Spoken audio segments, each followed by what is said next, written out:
হরে কৃষ্ণ।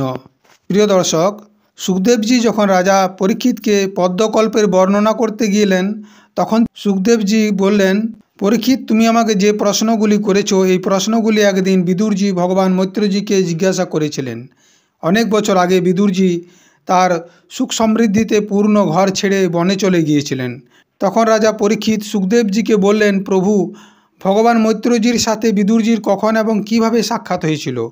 বিদুরজি নিশ্চয়ই মৈত্রজিকে কোনো সাধারণ প্রশ্ন করেননি, কেননা ওনাকে তো মৈত্রজির মতো সাধু শিরোমণি অভিনন্দনপূর্বক উত্তর দিয়ে মহিমান্বিত করেছিলেন। প্রিয় দর্শক, তার আগে আমার ছোট্ট একটা অনুরোধ, আপনি যদি আমার চ্যানেলে নতুন হয়ে থাকেন তবে চ্যানেলটি সাবস্ক্রাইব করে সঙ্গে থাকুন এবং লাইক, কমেন্ট ও শেয়ার করতে ভুলবেন না। প্রিয় দর্শক, তখন সুখদেবজি বললেন, যখন রাজা ধৃতরাষ্ট্র অন্যায়ভাবে নিজের পুত্রদেরকে পালন পোষণ করছিলেন, তার নিজের ছোট ভাই পাণ্ডুর অনাথ বালকগুলিকে লাক্ষাগৃহে পাঠিয়ে আগুন লাগিয়ে দিয়েছিলেন, যখন ওনার পুত্রবধূ ও মহারাজ যুধিষ্ঠিরের পটরানী দ্রৌপদীর চুল ধরে টানছিল দুঃশাসন একটা ভরা সভার মাঝে, সেই সময় দ্রৌপদীর দু চোখ দিয়ে জল বেয়ে যাচ্ছিল, কিন্তু ধৃতরাষ্ট্র এই কুকর্মের জন্য তার পুত্রদেরকে বাধা দেননি। সৎ ও সত্যপরায়ণ যুধিষ্ঠিরের রাজ্যটি দুর্যোধন অন্যায়ভাবে জুয়ার মাধ্যমে জিতে নিয়ে দুর্যোধন ওদেরকে বনবাসে পাঠিয়েছিলেন। কিন্তু বন থেকে ফিরে এসে প্রতিজ্ঞা অনুসারে যখন যুধিষ্ঠির নিজের পৈতৃক অংশটি চাইল, তখন মোহবশত দুর্যোধন উনার অংশ দিলেন না। ওই সভার মধ্যে ভগবান শ্রীকৃষ্ণও যুধিষ্ঠিরের পক্ষ হয়ে কিছু সৎ উপদেশ দিয়েছিলেন। ভীষ্ম আদি সজ্জন ব্যক্তিরা ভগবান শ্রীকৃষ্ণের ওই কথাগুলিকে অমৃতের মতো গ্রহণ করেছিলেন, কিন্তু কুরুরাজ উনার এই কথাগুলিকে কোনো আদর করলেন না। আদর করবেন কি করে, কারণ তাদের সমস্ত পুণ্য তো নষ্ট হয়ে গিয়েছিল।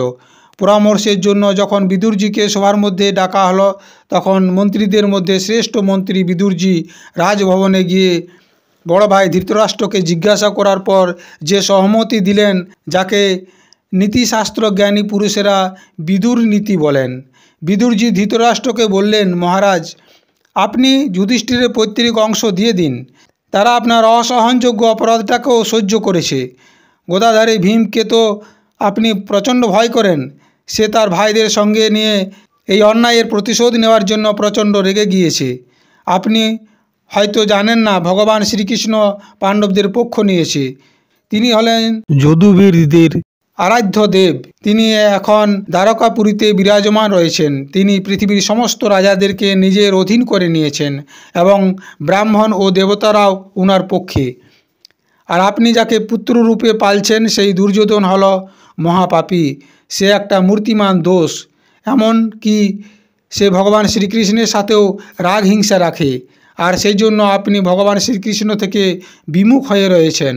অতএব আপনি যদি নিজের কুলের মঙ্গল চান, তাহলে আপনার এই দুষ্ট পুত্রকে এক্ষুনি ত্যাগ করুন। বিদুরজির স্বভাব এতই সুন্দর ছিল যে সৎ স্বভাবের জন্য যে কেউ সহজেই ওনার সাথে মিলে যেতে পারতেন। কিন্তু বিদুরজির মুখে এইসব কথাগুলি শোনা মাত্রই দুঃশাসন, শকুনি এবং দুর্যোধন প্রচণ্ড রেগে গিয়ে বিদুরজিকে গালাগালি করতে লাগলেন। দুঃশাসন বললেন, এই কুটিল দাসীর ছেলেকে এখানে কে ডেকেছে? এ যার খেয়ে বেঁচে আছে তারই সাথে শত্রুতা করছে।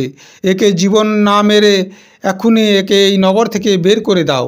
ভাইয়ের সামনে এরকম অত্যন্ত কঠোর বচনে মর্মাহত হয়েও বিদুরজি একটুকুও রাগ করলেন না, কারণ ভগবানের মায়াকেই তিনি প্রবল বেগে মেনে নিলেন।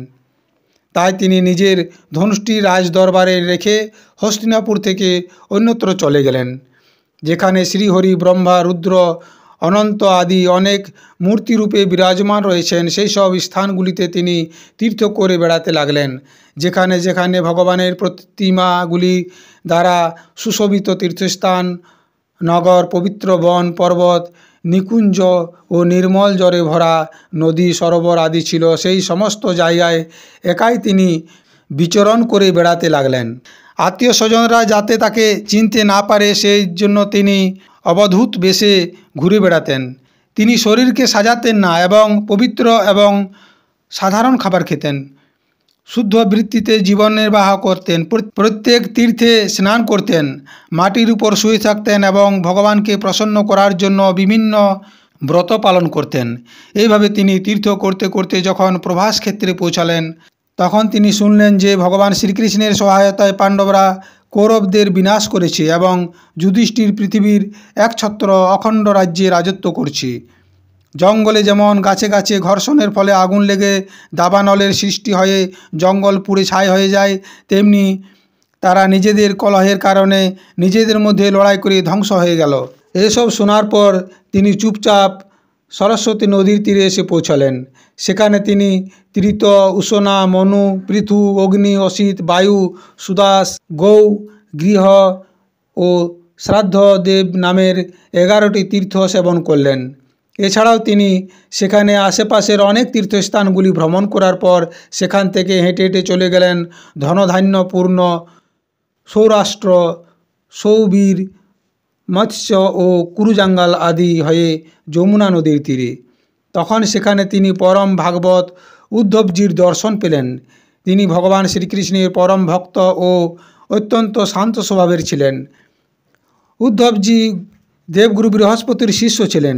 বিদুরজি উনাকে দেখামাত্রই আন্তরিক প্রেমের দ্বারা আলিঙ্গন করলেন এবং ভগবান শ্রীকৃষ্ণ সহিত সমস্ত ভক্তদের কুশল বার্তা জিজ্ঞাসা করলেন।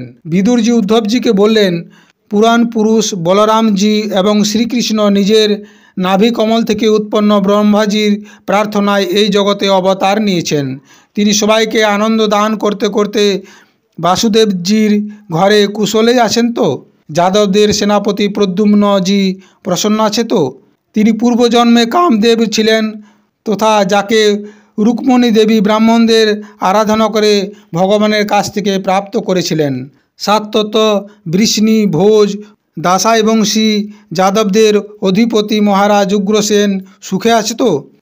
যিনি রাজ্য পাওয়ার আশা সম্পূর্ণ ত্যাগ করে দিয়েছিলেন, কিন্তু কমলনয়ন ভগবান শ্রীকৃষ্ণ ওনাকে পুনরায় রাজ সিংহাসনে বসিয়েছিলেন। শ্রীকৃষ্ণ তনয় সাম্ব সকুশল আছে তো?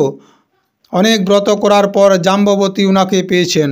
ভগবানের শরণাগত নির্মল ভক্ত অক্রুজি প্রসন্ন আছেন তো? ভোজবংশী দেবকের পুত্র দেবকীজি কুশল আছে তো? যিনি দেবমাতা অদিতির সমান সাক্ষাৎ ভগবান বিষ্ণুর মাতা, যেমন বেদত্রয়ী যজ্ঞ বিস্তার রূপ নিজের মন্ত্রের মধ্যে ধারণ করে থাকে, তেমনি তিনি ভগবান শ্রীকৃষ্ণকে নিজের গর্ভে ধারণ করেছিলেন। ভগবানের প্রিয় ভক্ত উদ্ধবজি, আপনি কুশল আছেন তো?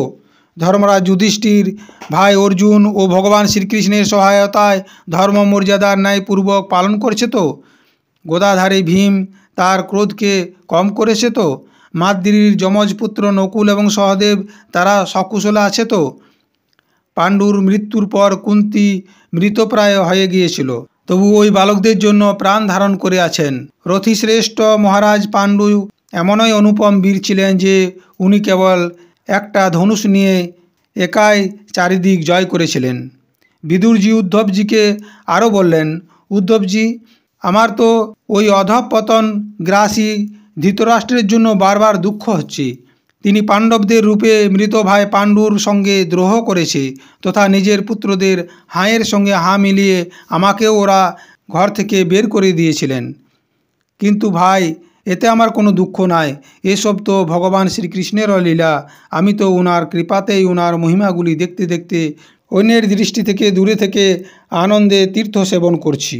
কৌরবরা ওনার উপর অনেক অপরাধ করেছে, তাই তিনি দুষ্টদের দমন করেছেন এবং শরণাগতদের দুঃখ দূর করেছেন।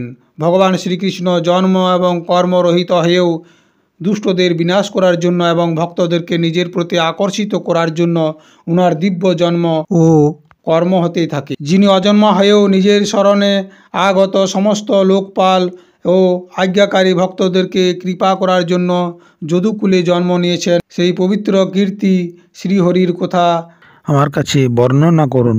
তখন উদ্ধবজি বিদুরজিকে যা বললেন তা পরের অধ্যায়ে পরের ভিডিওতে। ধন্যবাদ।